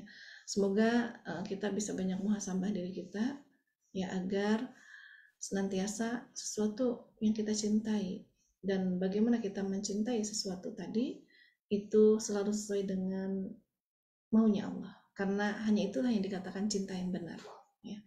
Wallahu a'lam bishawab. Mungkin itu Tahyani refresh hari ininya ya. Ya. Semoga Allah mudahkan kita untuk mempraktekannya, insya Allah. Amin ya rabbal alamin. Insya Allah. Ya, silakan Tahyani, kita masuk ke sesi tanya jawab, ya. Enggak. Ya, baik. Alhamdulillahirabbil alamin.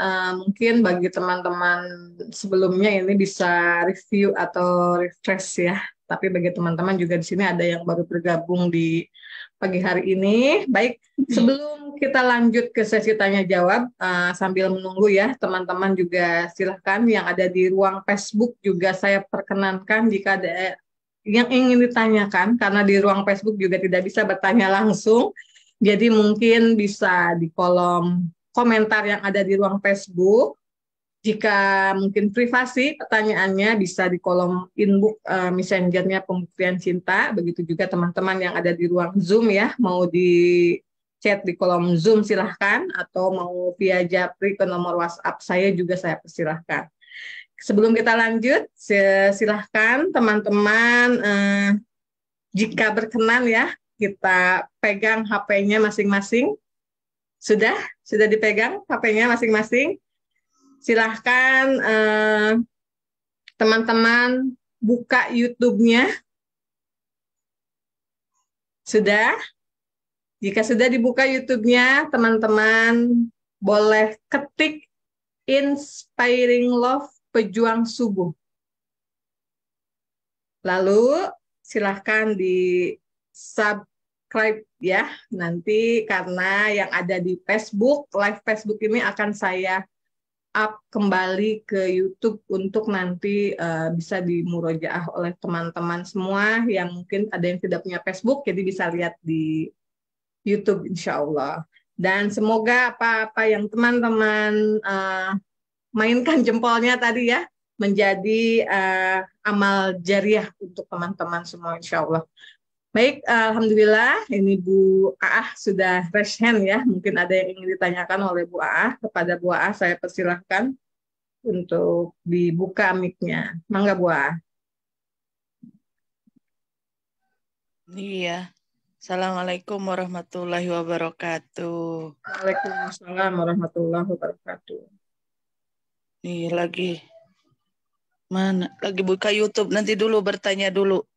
Nih Ya. rada kalau di Bandung rada lemot HP-nya, bukan sinyal ya.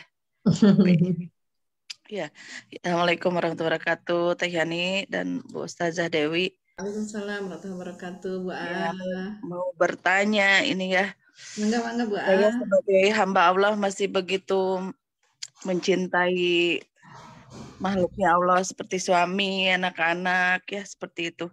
Nah, yang mau ditanyakan ini bagaimana menumbuhkan rasa cinta kepada Allah agar rasa cinta kepada Allah itu setiap hari itu meningkat bukan menurun gitu, seperti itu.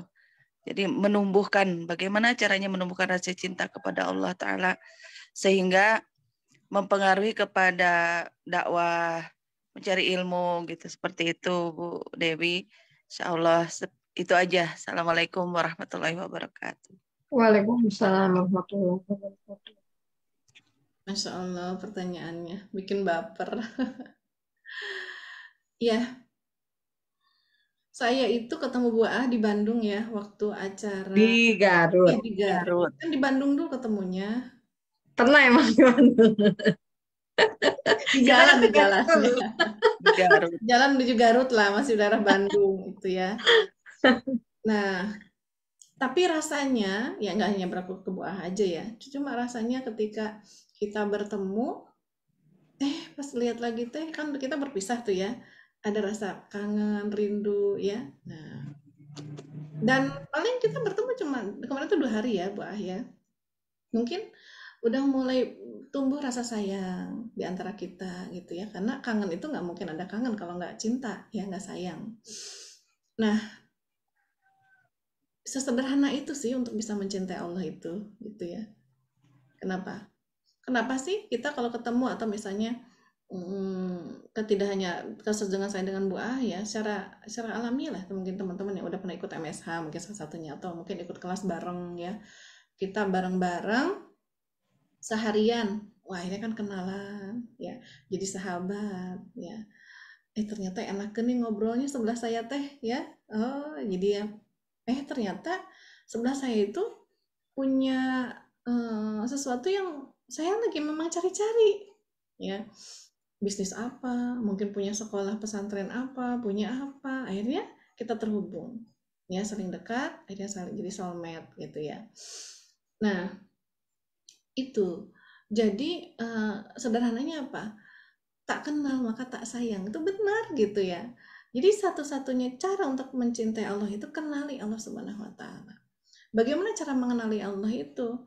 Dengan menggunakan indera kita ya, atau bahasa kerennya apa, ma'rifatullah ya, dengan ma'rifatullah, dengan indera kita kenali Rabb kita, kenali Allah Subhanahu wa Ta'ala.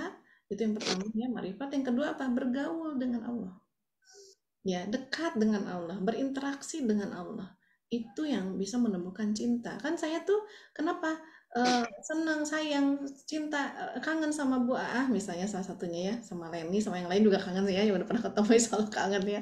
Nah, karena kita sempat bergaul bareng ya, itu salah satunya. Oh ternyata Bu Aah teh sok mijit ya, walaupun saya belum jadi itu dapat pijitannya ya gitu ya, gitu ya Bu Aah ya.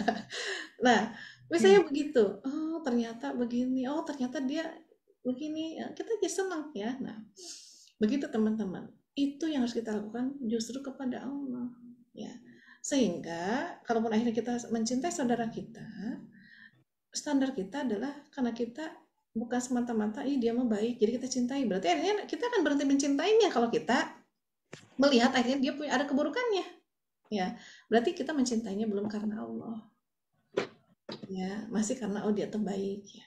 Nah teman-teman, untuk langkah awal begitu cara mencintai Allah itu gimana? Pertama ma'rifatullah, kenali Allah, kenali Rabb kita. Dengan mata kita bisa mengenali Allah. Apa? Lihat aja ciptaannya ya, kita aja gara-gara lihat misalnya kalau ini kan yang nanya Bu Ah ya, jadi saya contohin Bu Ah aja. Yang pernah dipijit Bu Ah siapa? Teh Yani ya? Iya. Kebagian saya, aduh ya gitu ya. Nah ya, ternyata enak pijitan Bu Ah teh misalnya ya.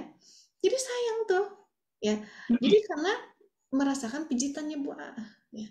Kalau ada orang yang misalnya dia pandai masak, enak banget masakannya ya, sampai ngefans kan sama chef gitu-gitu ya, seneng gitu, ngefans banget sama masakannya Bu Anu gitu ya, kalau ketemu tuh Ibu kangen masakannya, kita kan sama orangnya juga jadi seneng ya, karena kita melihat hasil karyanya ya, pakaian gitu juga, kalau ngejahit ke dia mah ya Allah udah rapi, murah lagi gitu ya, bager pisan, jadi pasti baik, kita baik-baikin orang tadi, pasti kita senang sama orang tadi.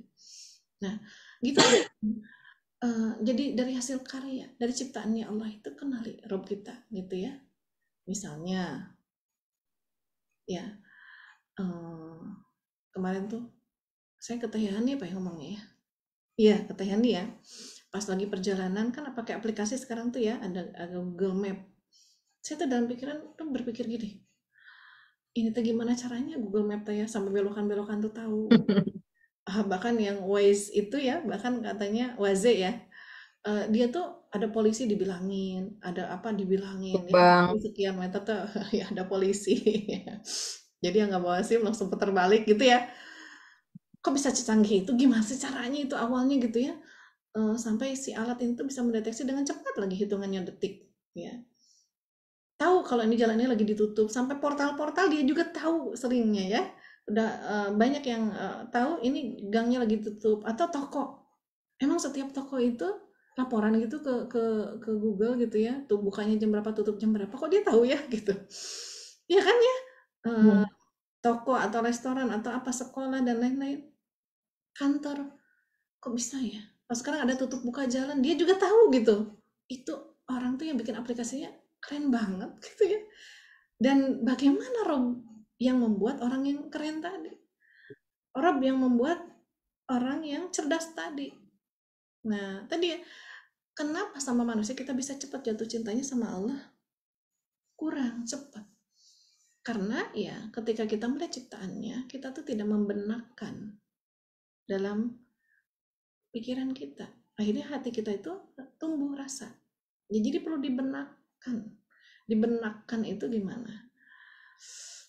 Dihayati lah, dilenyepan gitu ya. Kalau bahasa Sundanya mah tuh bahasa Indonesia naon dilenyepan. Ya, ya dihayati benar gitu. Karena kita menghayati kan rasa makanannya dihayati gitu sama kita gitu ya, pakaiannya sampai kita pakai. Nah, jadi teman-teman gitu caranya ya, hayati kebesarannya Allah tuh sampai kita tumbuh rasa, ya Allah ya, Engkau itu ya maha cerdas gitu. Jadi, nah memang kenapa agak berat untuk menumbuhkan tadi yang pernah kita bahas itu ya, salah satu faktornya adalah karena hati kita kan cuma satu. Kenapa masih sulit untuk mencintai Allah? Padahal kita juga melihat kebesarannya udah tiap hari juga. Iya Allah itu keren banget. Gitu kan sering mungkin dibahas gitu ya.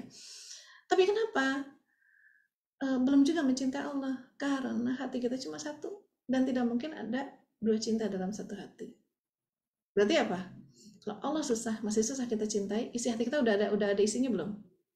Udah ada isinya hatinya. Siapa yang dicintai? Tentu selain Allah. Siapa? Dunia. Itu faktor penghalang kita untuk mencintai Allah. Ya, faktor penghalang kita bisa membenarkan, kita bisa menghayati betapa kita tuh akhirnya memang betapa Allah itu satu-satunya yang layak dicintai. Kalau kita takjub keren dengan dunia, harusnya kita tuh takjub dengan pemilik, pembuat, pencipta dunia ini, harusnya kan gitu. Tapi kita terjebak seringnya dengan ciptaannya, bukan kepada penciptanya mencintainya. Itu jadi apa? Sambil makrifat, sambil kikis itu, sambil hapus ya, buang jauh-jauh kecintaan kita kepada dunia. Gimana caranya? Dibalikkan ya. Kalau cara mencintai itu kenali kebaikan-kebaikannya, biar kita tidak mencintai apa? Kenali keburukan-keburukannya. Ya, coba kenali keburukan dunia, uang. Kenapa kita cintai? Kita pikir dia yang bisa membahagiakan. Ada nggak uang bisa mencelakakan? Bisa. Maka jauhi. Karena besok lusa, mungkin sekarang kita dapat manfaat dari uang tadi, besok lusa kita dapat mafsadat, dapat keburukan dari uang tersebut. Ya, jadi jangan dicintai. Ya, pelan-pelan dikikis. Ya. Pelan-pelan dikikis rasa cinta tadi, cari keburukan-keburukannya kita sehingga kita menjauhi. Sehingga sambil makrifat kepada Allah, cari cari kemahaannya Allah, makrifat.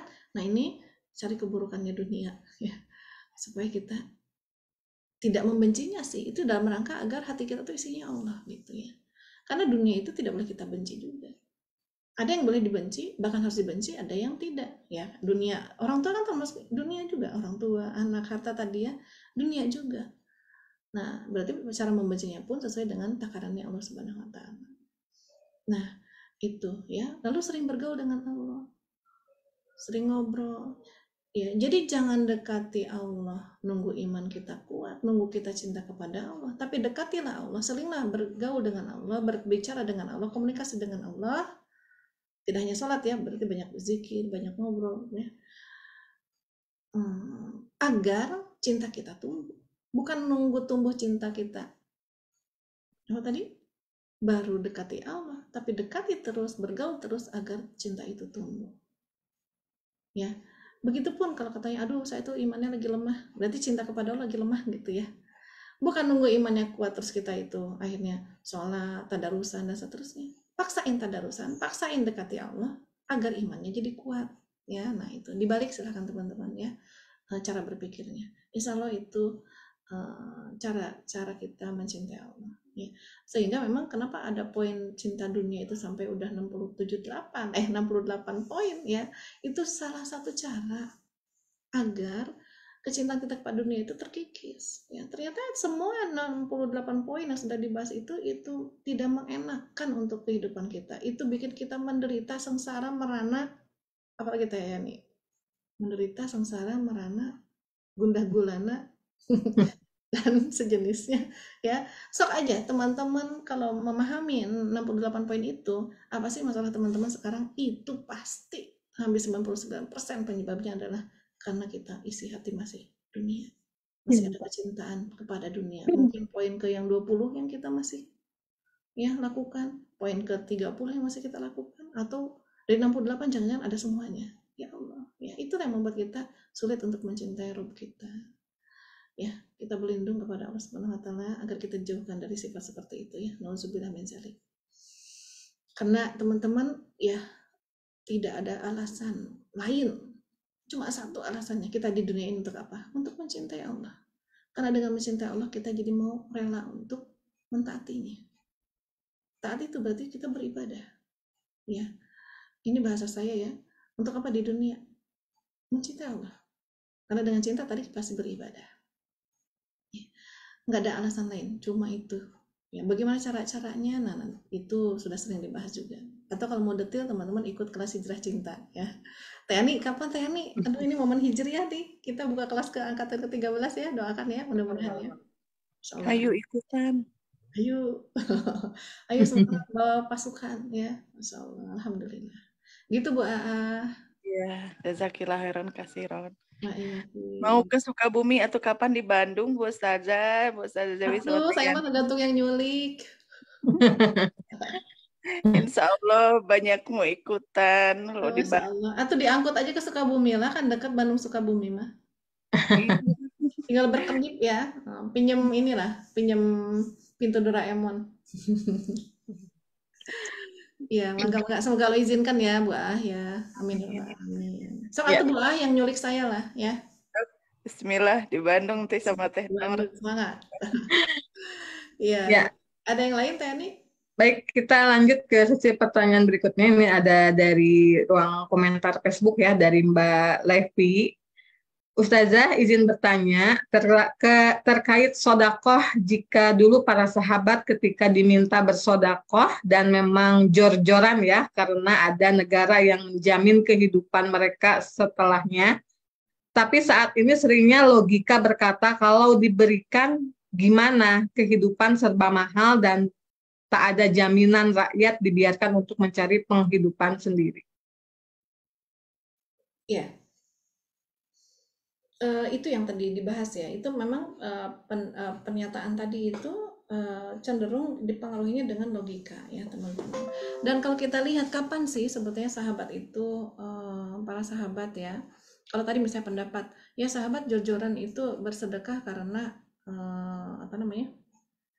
ada negara ya yang akan menjamin kehidupannya setelahnya gitu. Kalau sekarang bagaimana? Nah, ini sebetulnya dibahas di MSH ya Tani ya. Kalau saya lebih cenderung kita itu yang harus clear dulu adalah bicara bab hati ya teman-teman, bab hati. Nah, tidak bicara bab ikhtiar dulu. Bukan berarti meninggalkan ikhtiar ya. Kalau di bab ikhtiar kita bicara ya silakan pakai logika gitu ya. Kalau bab ikhtiar misalnya ya kalau kalau untuk sekolah, untuk bayar listrik butuh 500.000, bayar ini sekian gitu ya. Listrik juga mahal sekarang tuh ya, cepet banget kayaknya habisnya. Nah ya, ya berarti secara hitungan dunia kita harus punya penghasilan sekian gitu ya untuk memenuhi kebutuhan kita. Nah tapi itu akan terjebak nanti, akan terjebak kepada kesulitan, kebingungan, kegalauan ya dan seterusnya ketika bab hatinya belum clear ya. Nah, bab hati itu bab apa? Kita sering bilang bab tauhid ya. Keyakinan kepada Allahnya itu harus mantap dulu ya. Jadi, kalau diperhatikan sahabat itu ya, sebelum kapan sih mereka itu jor-joran bersedekah? Jor-joran menginikan hartanya di jalan Allah. Sebelum hijrah pun sudah gitu. Ya.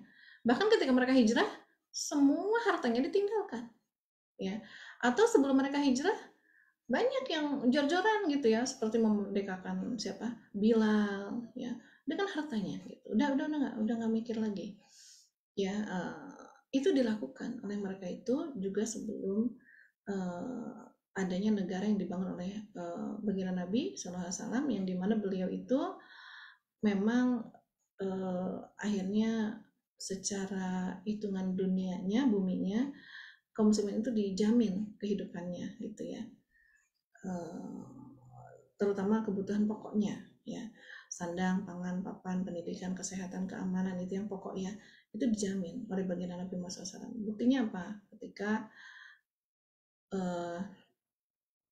pertama kali ke Madinah ya, karena semua barang ditinggalkan ya, semua harta ditinggalkan di Madinah, bagaimana? Nggak mungkin dong mereka ngemis-ngemis gitu ya.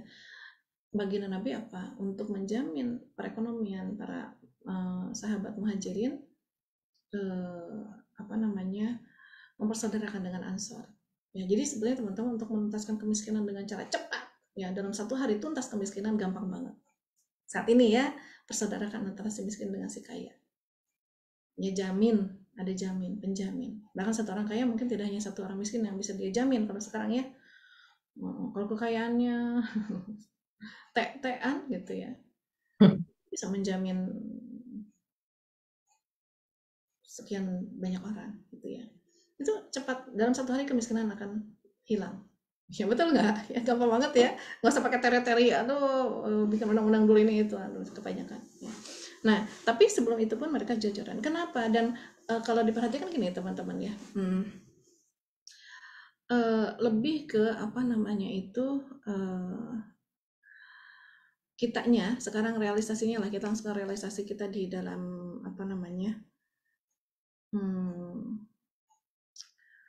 di dalam kehidupan kita saat ini ya, di tengah-tengah hidup kapitalis gitu. Nah, teman-teman kita tuh harus selalu berpikir bahwa urusan hidup kita itu hanya butuh pertolongan Allah, hanya butuh kemudahan dari Allah saja. Ya, kita nggak butuh uang sebetulnya. Kita nggak butuh uang. Uang itu hanya salah satu alat tukar, bentuk alat tukar. Uang itu hanya salah satu cara Allah nolong kita. Ya, faktanya mana? Kita bicara fakta aja gitu. Faktanya, sekolah butuh uang. Kata siapa? Banyak juga yang sekolah nggak perlu uang. Ya, tiba-tiba mungkin digratisin sama sekolahnya. Tiba-tiba kita nggak ngeluarin uang. Memang mungkin pakai uang, tapi orang lain gitu ya. Uaknya yang bayarin, bibinya yang bayarin, apa yang bayarin. Makan, apa kita selalu butuh uang makan? Bahkan banyak orang yang banyak uang nggak bisa makan. Sakit, gitu ya. Dia putus sekolah, anaknya udah pindah sana pindah sini, uangnya banyak, tetap aja nggak bisa sekolah. Ya karena anaknya nggak betah di sini, nggak betah di sana, gitu ya. Banyak uang, kadang-kala apa? Tukang jualan pada tutup, gitu ya, ya, pada mudik semua, gitu ya, nggak ada. Ya. Nah, dan silakan teman-teman, kalau mau dipaksa, iya tapi kan beneran kalau beli pulsa itu butuh uang, iya, gitu ya, butuh uang untuk beli pulsa. Nggak bisa tuh Bu, sekarang itu saya punya kerudung baru, ke tukang listrik, beli dong listrik, token pakai kerudung saya, barter. Ya, realitanya nggak pakai uang, iya. Cuma begini, ya, kadang-kala kita berpikirnya, ya, karena bayar listrik butuh uang, kita tuh sibuk apa? Sibuknya bekerja, sibuknya bisnis, itu sibuknya. Tapi tidak sibuk kepada merayu pemilik rezeki. Ya, bahkan seringkali ditinggalkan pemilik rezekinya dengan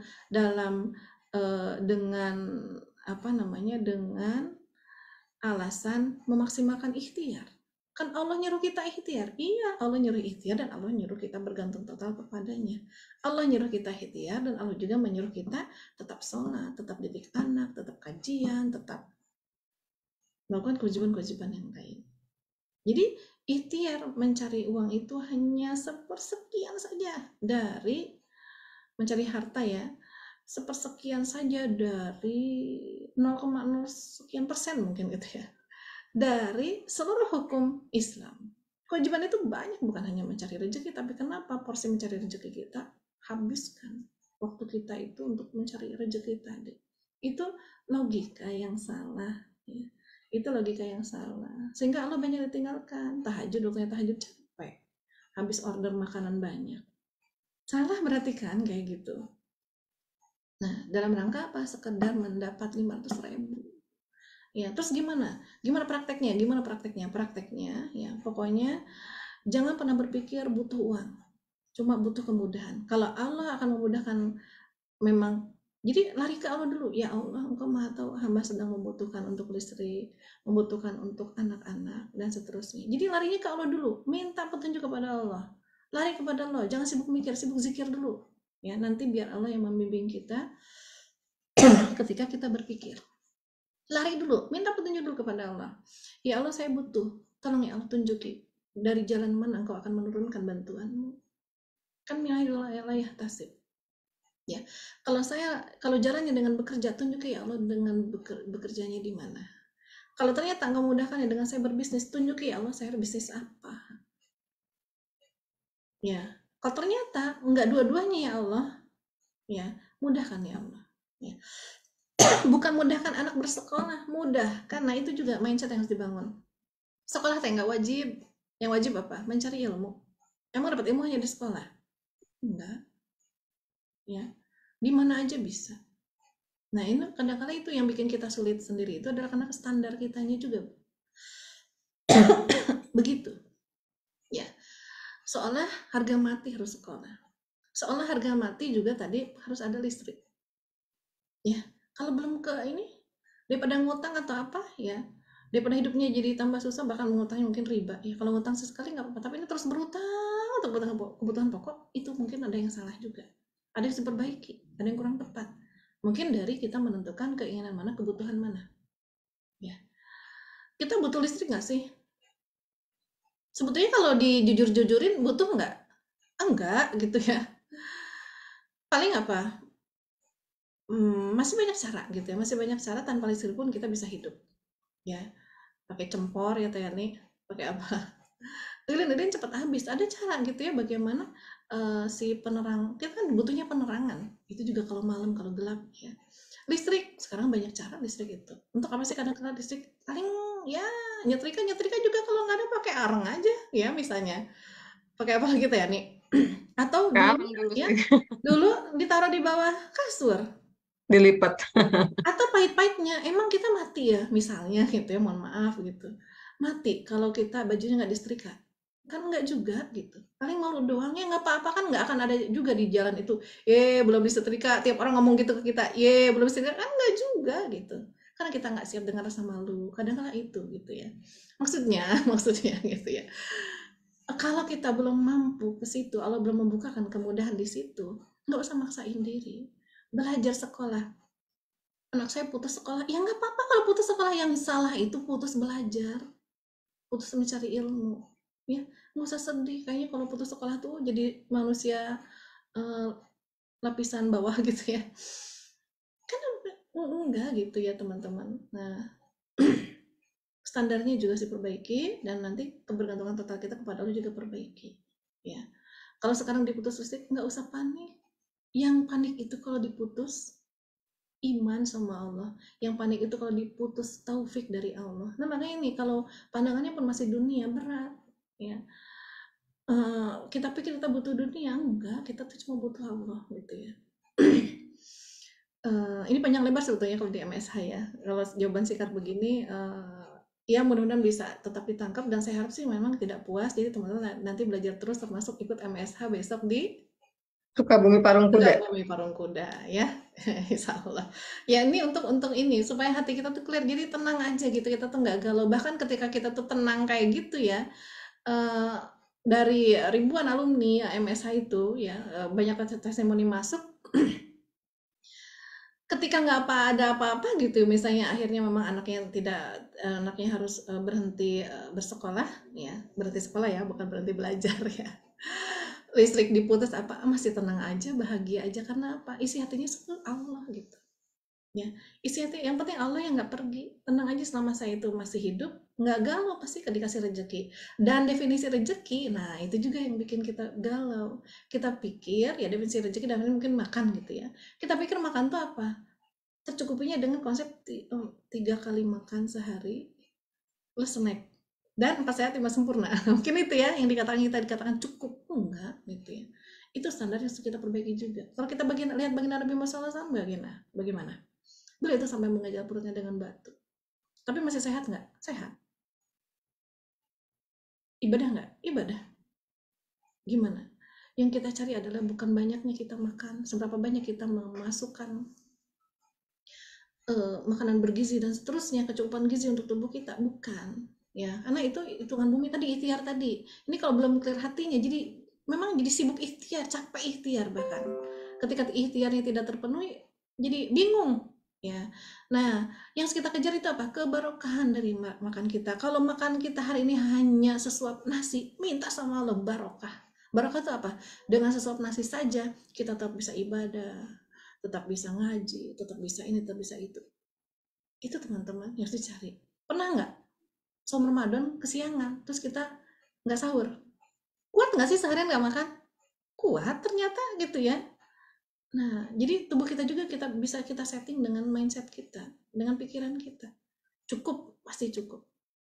Nah, gitu. Jangan, aduh saya belum makan, pasti nih asam lambung naik nanti. Aduh, ini gini ya. Wah, itu kan juga zon kepada Allah jadinya. Ya, jadi memang harus banyak yang diperbaiki. Mindset kita, pikiran kita, bab hati kita gitu ya. Itu harus memang banyak yang diperbaiki teman-teman. Ya, sehingga hidupnya nggak sedih, galau, merana, menderita gitu ya tadi ya. Gundah gulana. Yang jelas tadi ya, kembali ke pertanyaannya, belajarlah mulai sekarang, dari sekarang ya, bahwa kita itu hanya butuh Allah ya. Kalaupun harta kita sekarang sedekahin semua, jangan pernah berpikir besok nggak bisa beli beras lagi, besok nggak bisa bayar listrik, nggak bisa bayar sekolah. Jangan pernah berpikir begitu ya.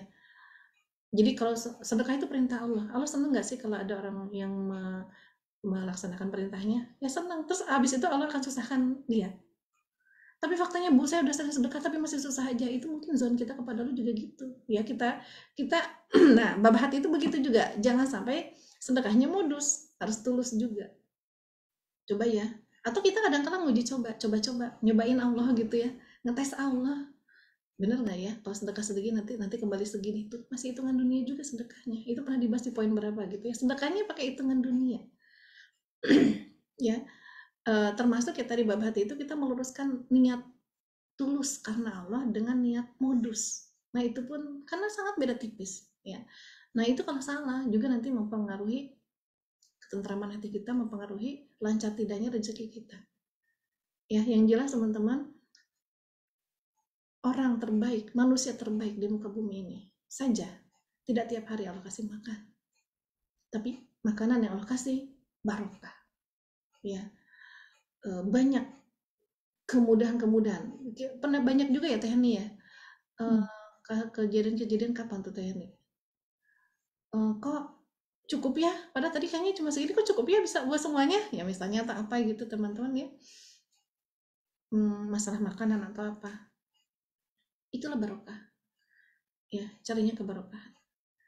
Mudah-mudahan nggak bingung nih dengan jawaban saya, merunutnya, karena kalau dengan pertanyaan begini kadang-kala ya saya butuh ya terutama bantuan Allah ya untuk bisa merunut jawabannya. Jadi kalau misalnya kurang paham ya itu karena kelemahan saya, dan semoga itu menjadi penyemangat bagi penanya dan teman-teman lain untuk belajar lagi dan belajar lagi ya. Jadi semoga tidak puas ya. Begitu mungkin Tayani. Udah jam berapa? Ya. Jam 7:12 menit. Wah, ya itu ya. Berarti argonya jalan nih. Baik, alhamdulillah teman-teman, karena sudah melebihi dari pukul 7 ya, mohon maaf. Insya Allah nanti kita kembali di pekan depan. Bagi teman-teman mungkin yang pertanyaannya belum sempat terjawab, nanti insya Allah kita bahas di pekan berikutnya. Alhamdulillah pekan ini sudah review ya terkait cinta. Cinta itu adalah sebuah rasa yang diletakkan di dalam kolbu, di dada. Dan makna cinta itu ternyata yang berasal dari mahabbah. Mahabbah itu asalnya dari hub, benih. Benih itu yang Allah yang ditanamkan di dalam tanah. Ketika dituruni hujan sebesar apapun, dia tetap berada di dalam tanah. Begitupun semoga dengan hati kita ya selalu walaupun mungkin diguyur oleh berbagai bertubi-tubi masalah, tujuan kita tetap satu, Allahu goyatuna, insya Allah. Baik, teman-teman semua, insya Allah mohon doanya MSH level 1 besok di Parung Kuda, dan insya Allah kelanjutannya di Bogor level 2 tanggal 23 Juli di Kabupaten Lewiliang di Jalan Barengkok di MT-nya Mahfazah Al-Barokah. Nanti insya Allah bagi teman-teman mungkin yang ingin hadir bisa menghubungi kontak person yang ada di dalam flyernya. Infonya MSH level 1 besok sudah mencapai 100 peserta, dan mungkin teman-teman jika ada yang ingin masih tetap mendaftar silahkan waiting list, karena insya Allah kita tidak akan pernah tahu peserta yang Allah izinkan besok itu siapa saja yang bisa hadir di sana. Jadi tetap saja jika mau daftar, saya persilahkan untuk menghubungi kontak person yang ada di flyernya. Baik teman-teman semua, kita cukupkan kajian Inspiring Love Pejuang Subuh di pagi hari ini dengan membaca hamdalah. Alhamdulillahirrahmanirrahim. Astagfirullahaladzim, astagfirullahaladzim, Dan doa penutup majlis. Subhanakallah. Asyhadu an la ilaha illa anta astaghfiruka wa atubu ilaik. Cukup sekian dari saya. Mohon maaf lahir dan batin. Assalamualaikum warahmatullahi wabarakatuh. Waalaikumsalam. warahmatullahi wabarakatuh. Warahmatullahi wabarakatuh.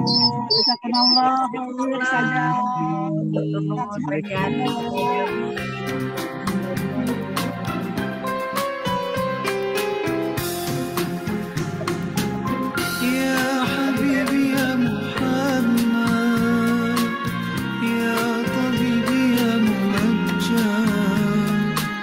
أنت ذو الفضل المؤيد جل من صلى عليك يا حبيبي يا محمد يا طبيبي يا ممجد أنت ذو الفضل المؤيد